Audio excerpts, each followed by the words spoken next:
आगरा पहुंचे सपा राज्यसभा सांसद रामजीलाल सुमन कड़ी सुरक्षा के बीच अपने आवास पर पहुंचे राज्यसभा सांसद रामजीलाल सुमन के आवास पर कड़ी पुलिस सुरक्षा।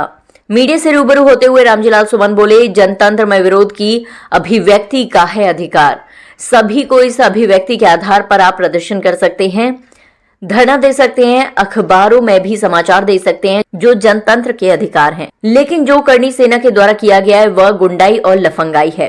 अवांछित तत्वों द्वारा मेरे आवास पर और मेरे परिवार को नेस्तनाबूद करने के लिए उनके द्वारा किया गया है हमला। इस सरकार में व्यवस्थित प्रयास है। जंगल राज जिस तरह हमला हुआ है उस हमले को रोका जा सकता है।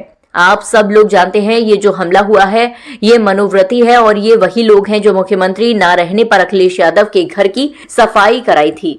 ये वही लोग हैं जो दलितों की बारात को नहीं चढ़ने देते हैं। ये वही लोग हैं जो कल ईद के खिलाफ हैं और यही वो लोग हैं जो पीडीए के खिलाफ हैं। मेरे घर पर हमला करवाना सुनियोजित ढंग से षड्यंत्र था। बड़ा सवाल ये इतनी लचर कानून व्यवस्था थी कि हमारे घर तक बुलडोजर लेकर आ गए सैकड़ों की तादाद में लोग। 12 तारीख के ऐलान को लेकर बोले हम प्रशासन से आग्रह करेंगे। जिस तरह ये ऐलान आए दिन हो रही हैं, जैसे कि पहले इन्होंने ऐलान करने के बाद मेरे यहाँ हमला किया, पहले हम प्रशासन से आग्रह करेंगे। प्रशासन हमें बताए, अगर कोई मजबूरी है तो हमें छूट दे दे, हम अपने आप निपट लेंगे। हमारे घर पे हमला हुआ और हमला ऐलान करके हुआ।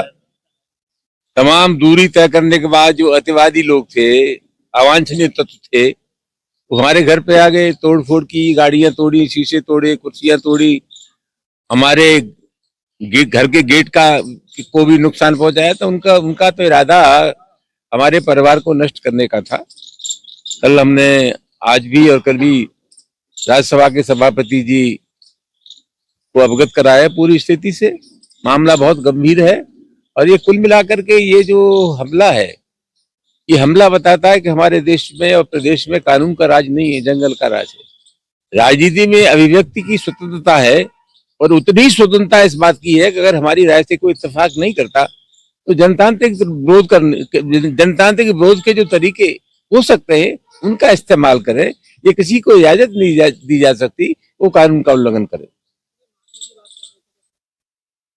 मैं बहुत कुछ कह चुका, मुझे अब कुछ नहीं कहना है।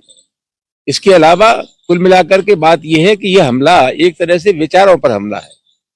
समाजवादी पार्टी की राष्ट्रीय अध्यक्ष श्री अखिलेश यादव जी जब चीफ मिनिस्टर नहीं रहे और उन्होंने वो निवास खाली किया तो उसको गंगा जल से धोया गया।